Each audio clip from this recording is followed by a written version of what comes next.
रूस यूक्रेन युद्ध पर होगा, जिसके विनाशकारी होने के संकेत मिल रहे हैं। पुतिन से बात नहीं बनने पर ट्रंप ने कड़े तेवर दिखाए हैं। यूक्रेन के लिए घातक हथियारों की सप्लाई होने वाली है। अब से कुछ देर बाद ट्रंप कोई बड़ा फैसला भी ले सकते हैं। दूसरा फोकस बेंजामिन नेतन्याहू के नसरुल्लाह प्लान पर होगा। हिजबुल्लाह चीफ नसरुल्लाह की तरह ईरान के राष्ट्रपति को भी बंकर में मारने की साजिश थी, लेकिन इजराइल से एक गलती हो गई, जिसे हम डिकोड करेंगे। इस सब के बीच में फिक्र आपकी के 2 वायरल वीडियोस के साथ उनकी पूरी कहानी आप देखने वाले हैं। पहला वीडियो बांग्लादेश में हिंदुओं पर हो रहे अत्याचार पर है। ऐसे कई वीडियो प्रमाण आए हैं जो ये बता रहे हैं कि वहां कट्टरपंथी पूरी तरह हावी हो चुके हैं। जुल्म के इन सबूतों के साथ हिंदू विरोधी मोहम्मद यूनुस की सरकार को आज फिर एक्सपोज करेंगे। दूसरा वीडियो बाढ़ और बारिश से जुड़ा है। आधे हिंदुस्तान पर जल प्रहर की मार पड़ रही है। मैदान से लेकर पहाड़ तक बाढ़ की बारिश से मुसीबत बढ़ चुकी है। राजस्थान से भी सैलाब में फंसे लोगों के वीडियो आ रहे हैं। और आपके लिए फिक्र की 2 फाइलें भी तैयार हैं। पहली फाइल चीन के साथ रिश्तों पर होगी। विदेश मंत्री एस जयशंकर एससीओ समिट में हिस्सा लेने बीजिंग गए। उन्होंने चीन के उपराष्ट्रपति और विदेश मंत्री से मुलाकात की है और भारत चीन संबंधों को में हालिया सुधार का जिक्र किया। गलवान झड़प के बाद भारत के विदेश मंत्री की 5 साल बाद यह पहली चीन यात्रा है।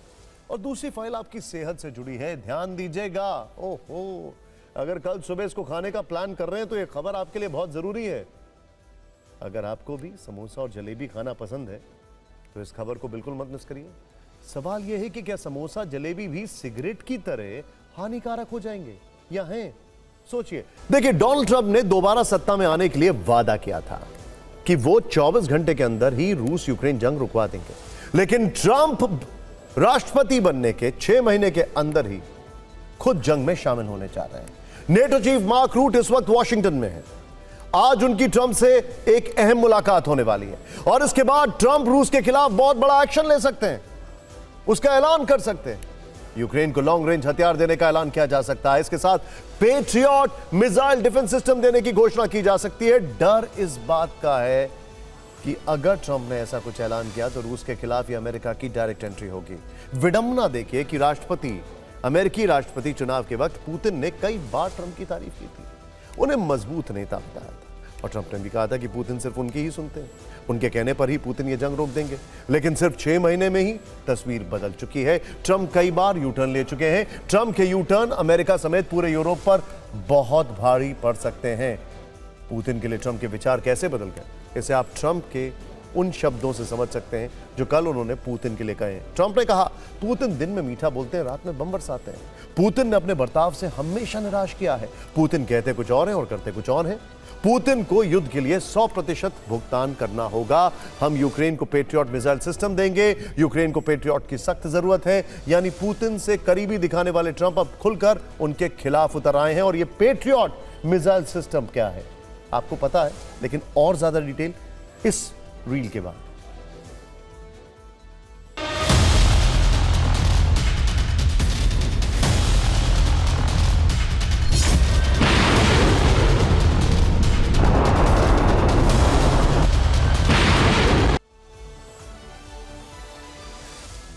देखिए, अभी जो आपके सामने खबरें हम आपको दिखा रहे हैं, थोड़ी देर के अंदर नीचे एक ब्रेकिंग आपके सामने फ्लैश कर रही है। ये आपको बताने हैं कि ट्रंप ने रशिया को एक बहुत बड़ी धमकी दी है। नीचे स्क्रीन पर देखते रहिए, क्या है ये पूरी डिटेल अब से कुछ क्षणों में आपके सामने आने वाली है। 100% टैरिफ सिर्फ चीन के ऊपर लगाया था इन्होंने, फिर धीरे धीरे विड्रॉ कर लिया था। ये ब्रेकिंग आएगी आपके सामने। लेकिन ऐसा दावा किया जा रहा है कि अमेरिका करीब 2,500 करोड़ रुपए का पैकेज यूक्रेन को भेजने की तैयारी कर रहा है। इसमें पेट्रियट मिसाइल सिस्टम और मीडियम रेंज के रॉकेट शामिल होंगे। Medium range patriot missile system America का सबसे खतरनाक हथियार कहा जाता है। पहली बार इसका इस्तेमाल खाड़ी युद्ध में हुआ था। यह missile system hit to kill के पैटर्न पर काम करता है, जो दुश्मन के मिसाइल से सीधे टकराकर उसे खत्म कर देता है। ये एक साथ कई लक्ष्य को ट्रैक और इंटरसेप्ट करके खत्म कर सकता है। मोटे तौर पर इस मिसाइल सिस्टम की बड़ी बातें समझ लीजिए। ये बैलिस्टिक, क्रूज और फाइटर जेट मार गिराने में सक्षम है। ये 24 किलोमीटर की ऊंचाई तक टारगेट हिट कर सकता है। 160 किलोमीटर की रेंज में फाइटर जेट ट्रैक कर सकता है। ये track via missile TVM guided system से लैस है। ये मिसाइल सिस्टम टारगेट को उड़ान के आखिरी चरण में लॉक करता है। पेट्रियट की मिसाइल 90 किलोग्राम हाई एक्सप्लोजिव से पूरी तरह फुल होती है। पेट्रियट को ऑपरेट करना बहुत मुश्किल काम है। एक पेट्रियट बैटरी चलाने में 90 सैनिकों की जरूरत पड़ती है। पेट्रियट मिसाइल सिस्टम से यूक्रेन की ताकत कई गुना बढ़ जाएगी। यूक्रेन इससे रूसी मिसाइल और ड्रोन से खुद की सुरक्षा कर सकेगा। यूक्रेन अपने रणनीतिक ठिकानों और एयरबेस की रक्षा कर सकेगा। इंटरेस्टिंग बात क्या है कि इस पेट्रियट को ही क्यों दिया जा रहा है, क्योंकि यूक्रेन के पास पहले भी अमेरिका ने पेट्रियट दिए थे। यूक्रेन के जो सोल्जर्स हैं उनको पेट्रियट चलाने की ट्रेनिंग दी गई थी, इसलिए पेट्रियट उसको दिया जा रहा है। वरना अमेरिका के पास और भी कई सारे थर्ड जैसे एयर डिफेंस सिस्टम भी है, लेकिन पेट्रियट अभी वो दे सकते हैं। इस बीच ब्रिटिश सेना के पूर्व वरिष्ठ अधिकारी ने दावा किया है कि पुतिन परमाणु हथियारों के इस्तेमाल पर गंभीरता से विचार कर रहे हैं। रूस यूक्रेन पर स्ट्रैटेजिक न्यूक्लियर वेपन से भी हमला कर सकता है। पिछले 3 वर्षों में हुए नुकसान और ट्रंप की धमकी के बाद पुतिन का धैर्य टूट सकता है और अब नए सिरे से एक महायुद्ध छिड़ सकता है। यानी जो ट्रंप युद्ध रुकवाने के वादे के साथ आए थे, अब वही ट्रंप एक भीषण युद्ध की वजह बन सकते हैं। लेकिन इस वक्त ट्रंप का एक बहुत बड़ा ऐलान, please be on a stand by. बड़ी खबर, ब्रेकिंग न्यूज, डोनाल्ड ट्रंप की बड़ी धमकी। रूस पर 100% टैरिफ लगाएंगे। ट्रंप ने कहा है 100% टैरिफ। रूस से कारोबार करेगा उस पर 50% टैरिफ लगाएंगे, जो रूस से कारोबार करेगा। ऐड करिए, ये ट्रंप की लाइव प्री पीसी आ रही है। मार्क रूट से मिलने के दौरान ट्रंप ने उनके जुबान काम नहीं कर रही है, यानी उनकी कोई सुन नहीं रहा है, उनके हथियार फेल हो रहे हैं, जो भी अभी बचे कुचे हथियार हैं, तो ट्रंप ने अपने टैरिफ हथियार का इस्तेमाल करना शुरू कर दिया है। उन्होंने कहा कि जो भी रूस से संबंध रखेगा, 50 दिन की डेडलाइन, संबंध रखोगे रूस से 50% टैरिफ, रूस पर 100% टैरिफ। एक मजबूत यूरोप होना बहुत जरूरी है। Manish, your take.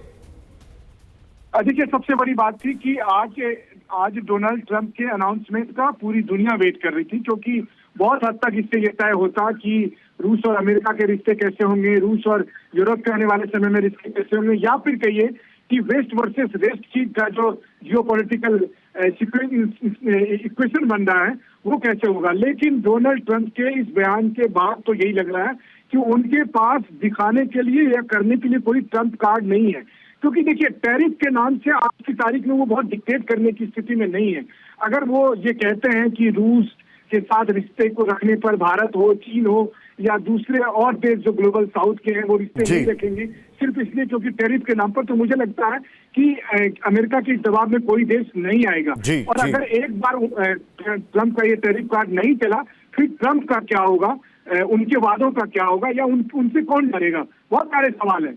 मनीष, बहुत बहुत शुक्रिया इस जानकारी के लिए आपका। लेकिन क्या टैरिफ का वार या टैरिफ का अटैक पुतिन को रोक पाएगा? क्योंकि यूरोप ने तो रशिया के फ्रोजन एसेट्स से पैसा निकालकर यूक्रेन को दे दिया, रशिया को उससे भी फर्क नहीं पड़ रहा है, तो फिर टैरिफ से क्या फर्क पड़ेगा?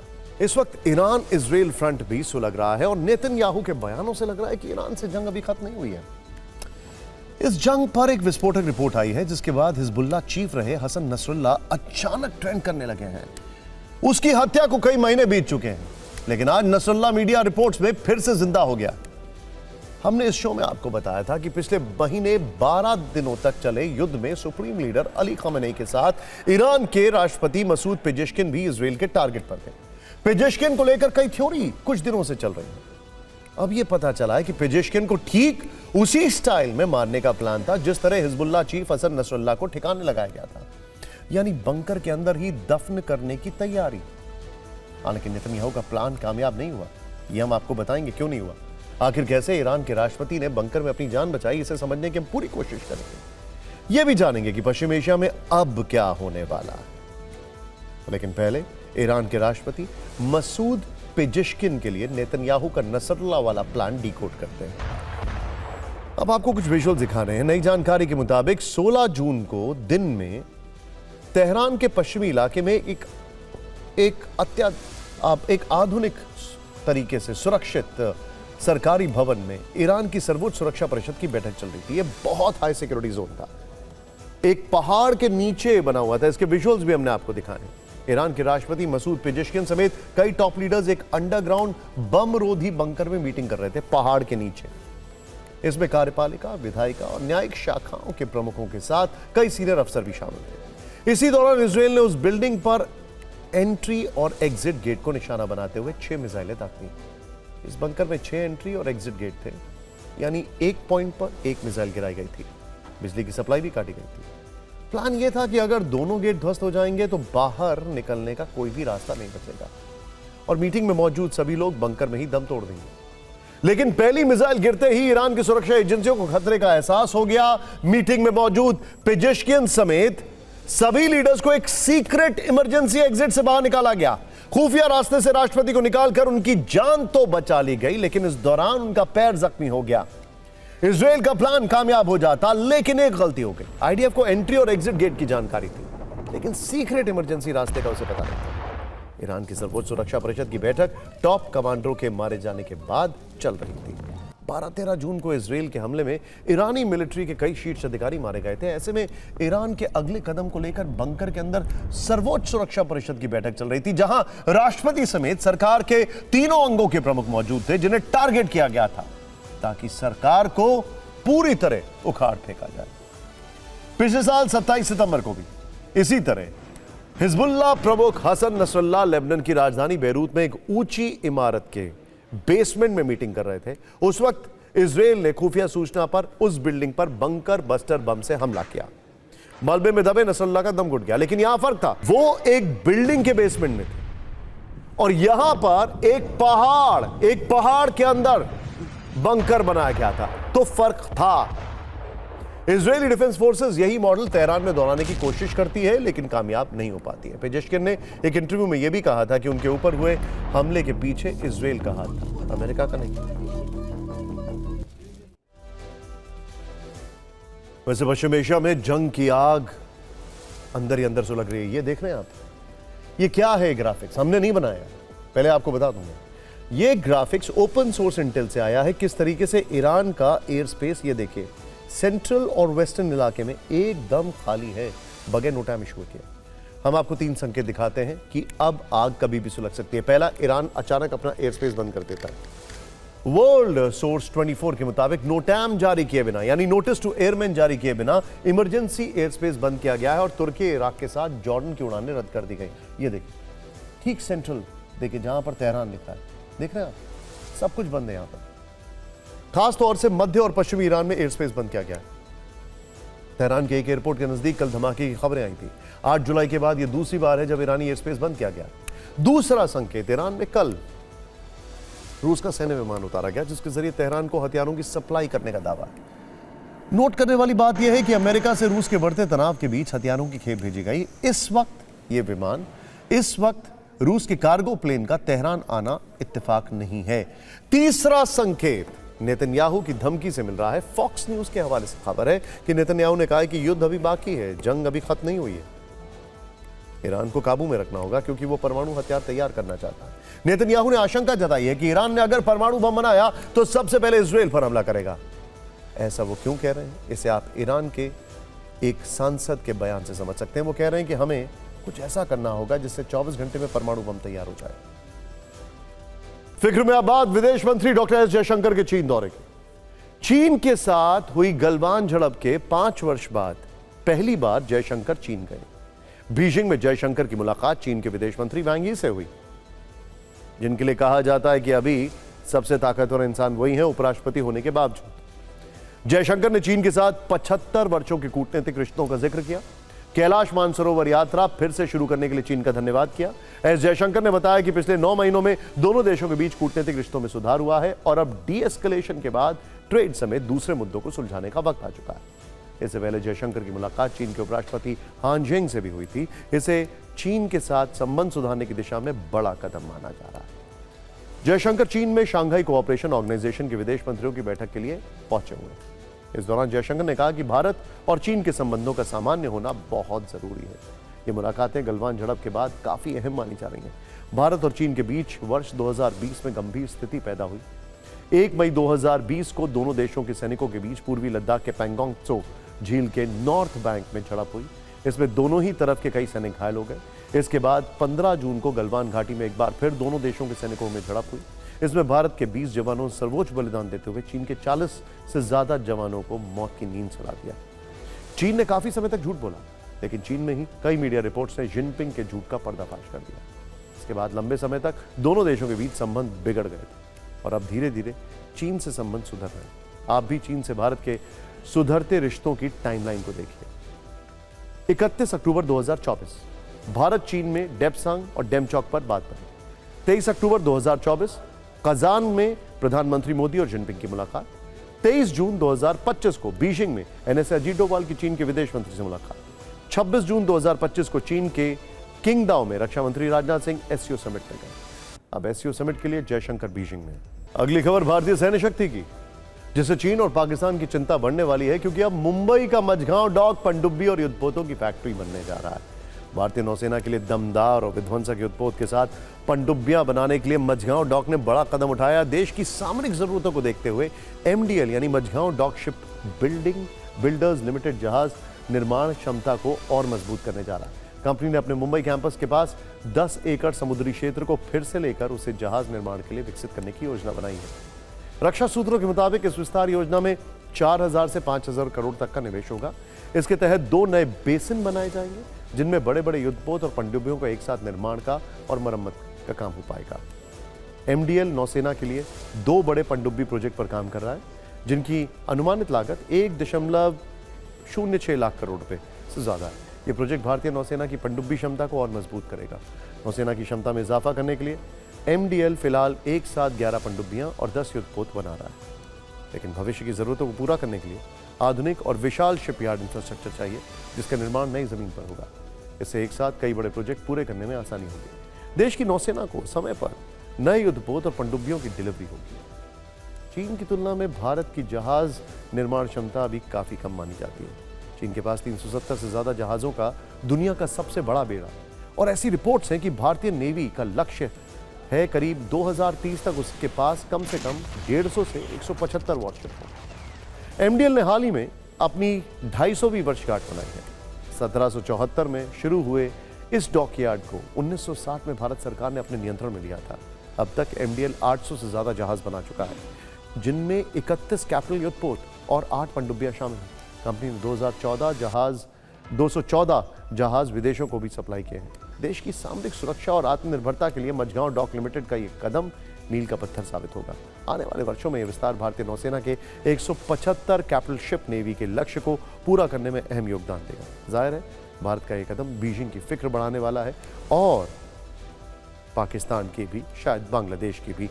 इंटरेस्टिंग बात क्या है, एचएएल के साथ रशिया टाई अप करना चाहता है और 5th जनरेशन एयरक्राफ्ट्स बनाना चाहता है, और मझगांव डॉक अपने आप कामयाबी के शिखर पर पहुंचने की कोशिश में है।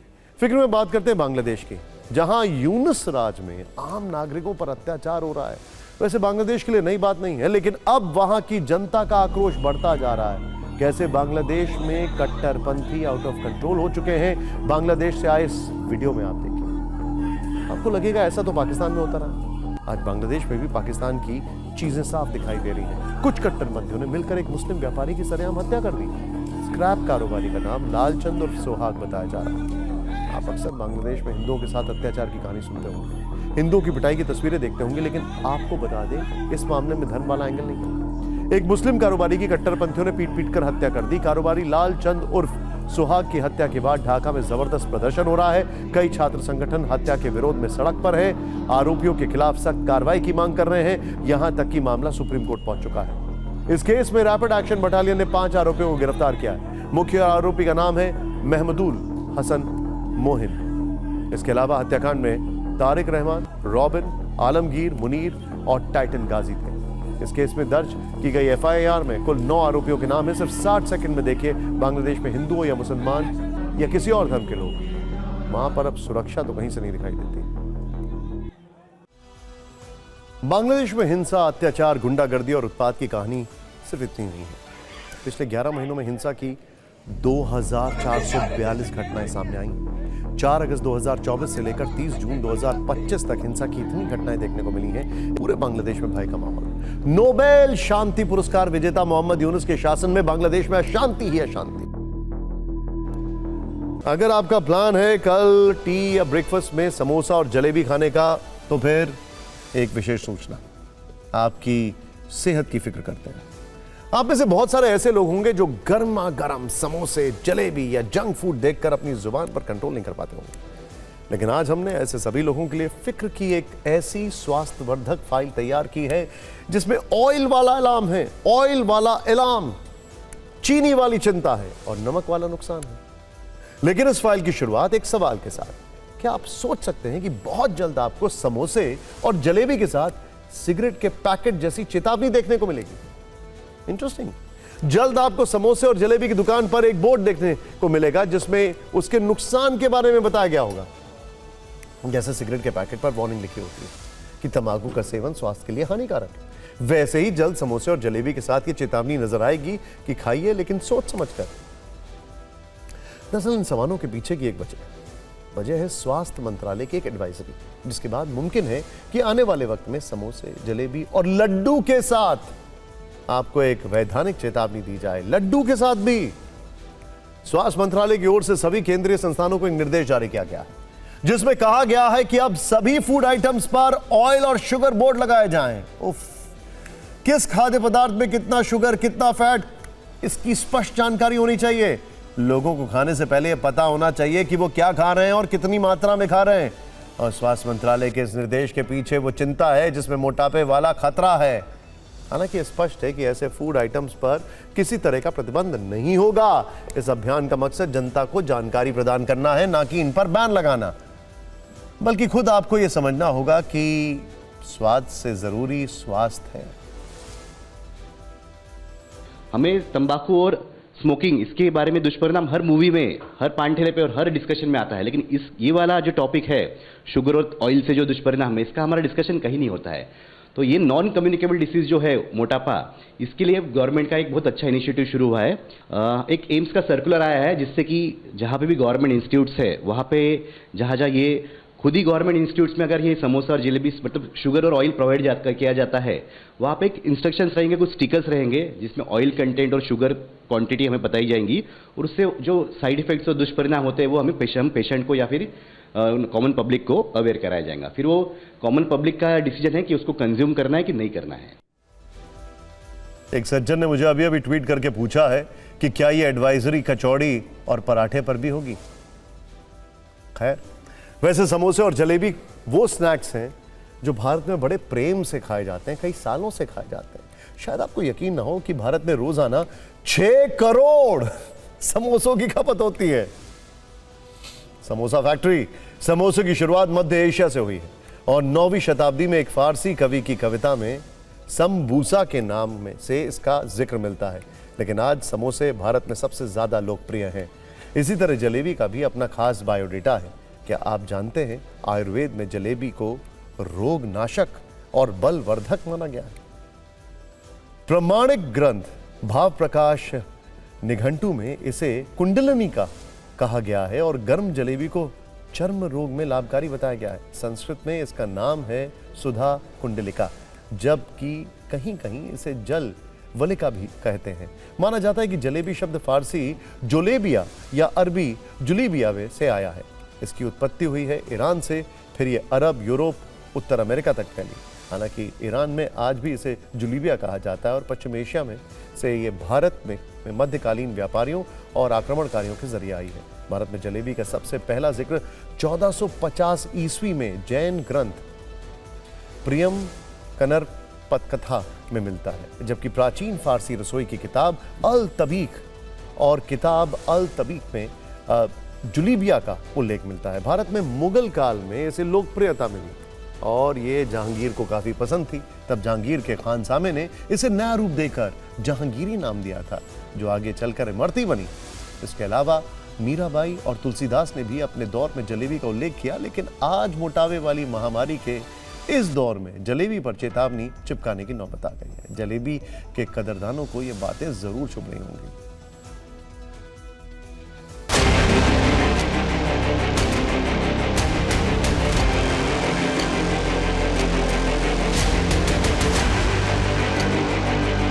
जंक फूड पर भी आपको आने वाले दिनों में जिस तरीके से सिगरेट के डिब्बे पे वार्निंग लिखी होती है, उस तरीके से समोसे और जलेबी जैसे पदार्थों पर भी आपको वार्निंग दी जाएगी। नहीं, बिल्कुल लिखा होना चाहिए, लेकिन इतना बोर्ड पर ये सब चीज़ें लिखना थोड़ा मुश्किल है। हालांकि दुकान के पास ये इन्फॉर्मेशन रहनी चाहिए एक अपने ब्रोशर में कि इसमें क्या क्या कितना कितना कंटेंट है। जो थोड़े मतलब कि कॉन्शियस हैं हेल्थ के लिए, अगर वो चाहते हैं कि हमें वहाँ पता हो कि मैं क्या खा रहा हूँ, तो अगर लगाएंगे तो उनके लिए भी अच्छा है। फैट तो होता है इसमें अच्छा खासा, सबको पता होता है समोसा नुकसान करता है। बस स्वाद के लिए खा लेते हैं कभी कभी। हानिकारक चीज़ तो है, लेकिन उतना भी हानिकारक नहीं है। हाँ, सरकार का फैसला तो सही है, बस ये है कि कभी जब खा लेना चाहिए, डेली नहीं खाना चाहिए समोसे। कैसा फैसला है सरकार? अच्छा फैसला है। एक्चुअली हम लोग खुद नहीं खाते समोसे कचौरी वगैरह। काफ़ी पुराने तेल का ये लोग यूज़ करते हैं मोस्टली, उसी में बार बार तेल करते हैं, जिसकी वजह से कोलेस्ट्रॉल बढ़ता है और all of sudden heart attack जैसे आप बहुत सारे केसेस देख रहे हैं। कुछ चीज़ें होती हैं, उसको लेकर सरकार अगर थोड़ी जागरूक हुई है, और स्पेशली मैं तो रिक्वेस्ट करूँगा गवर्नमेंट ऑफ इंडिया से खाने पीने की सभी चीज़ों के लिए सरकार को बहुत ज़्यादा स्ट्रिक्ट रूल भी बनाना चाहिए। हर जगह पे ये इम्प्लीमेंट होना चाहिए, क्योंकि इसकी सख्त ज़रूरत है आज के समय में, जब बढ़ती हुई हार्ट अटैक की हम खबरें पढ़ रहे हैं, और साथ ही साथ यंग लोगों में डायबिटीज़ बढ़ती जा रही है, और ये एक बहुत ही वेलकम मूव रहेगा। सिगरेट की तरह ही जंक फूड को भी खतरनाक बताने की ये पहला कहेंगे शुरुआत होने जा रही है, ताकि लोग इस तरह की चीज़ों को खाने से पहले ये ज़रूर जानें कि ये समोसा जो आप खा रहे हैं ये आपकी सेहत पर किस तरह के बुरे असर डाल सकता है। चिंता वाला अलार्म सिर्फ समोसे, जलेबी और जंक फूड को लेकर ही नहीं बजा है, बल्कि नमक भी आपकी सेहत को नुकसान पहुंचा रहा है। इस पर भी एक नई चौंकाने वाली रिपोर्ट आई है, बल्कि रिपोर्ट्स तो कई बार आई हैं। Excess of salt is bad. इसमें बताया गया कि भारतीयों को जितना नमक खाना चाहिए वो उससे कहीं ज्यादा नमक का सेवन कर रहे हैं। आईसीएमआर की स्टडी में बताया गया कि भारत के लोग औसतन 9.2 ग्राम नमक रोज खा रहे हैं, जबकि विश्व स्वास्थ्य संगठन रोज 5 ग्राम से कम नमक खाने की सिफारिश करता है। यानी भारतीय रोज तय समय से सीमा से 2 गुना नमक खा रहे हैं। इंटरेस्टिंग बात क्या है, ये नमक जो आप खाते हैं जंक फूड में, ये प्रिजर्वेटिव के तौर पर काम करता है। तो अगर आप जंक फूड खा रहे हैं तो नमक जरूर एक्स्ट्रा खा रहे होंगे। खैर, अब जिनकी आदत है उनको समझना चाहिए, high blood pressure, heart attack, kidney की समस्या और स्ट्रोक जैसी गंभीर बीमारियों को खुला न्योता उनकी यह हैबिट दे रही है। इसीलिए आईसीएमआर ने अपनी स्टडी में नमक खाने की इस खराब आदत को साइलेंट सॉल्ट एपिडेमिक का नाम दिया। खैर, अब फिक्र की पॉलिटिकल फाइल खोलते हैं, बात बिहार की करते हैं। आपने इस चैनल का बिहार का एक बहुत शानदार कॉन्क्लेव देखा, जिसमें कई तमाम गेस्ट आपने देखे, लेकिन अब वहां से जो खबरें आनी वो बड़ी इंटरेस्टिंग हो रही हैं। हर दिन जहां रीवेरिफिकेशन का मुद्दा शांत नहीं हो पा रहा है, हर दिन कोई ना कोई खबर आती है और इस पर नया राजनीतिक विवाद छिड़ जाता है। फिलहाल जो अपडेट आया उससे सवाल यह है कि क्या बिहार विधानसभा चुनाव में बांग्लादेशी घुसपैठिए वोट डालने वाले थे?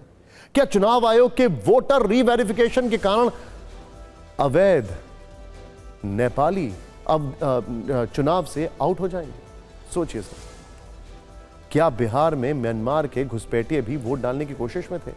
ये इसलिए क्योंकि बिहार में रीवेरिफिकेशन के बीच चुनाव आयोग के सूत्रों से जो जानकारी मिली है उसके मुताबिक बड़ी संख्या में नेपाल, बांग्लादेश और म्यांमार के लोग मिले। यानी वो घुसपैठिए जो बिहार में रहते हैं लेकिन वो मूल निवासी बांग्लादेश के हैं, वोट डालने वाले थे बिहार चुनाव में। इसी तरह कुछ ऐसे लोग भी मिले जो नेपाल के मूल निवासी हैं और बिहार में वोटर लिस्ट में उनका नाम था।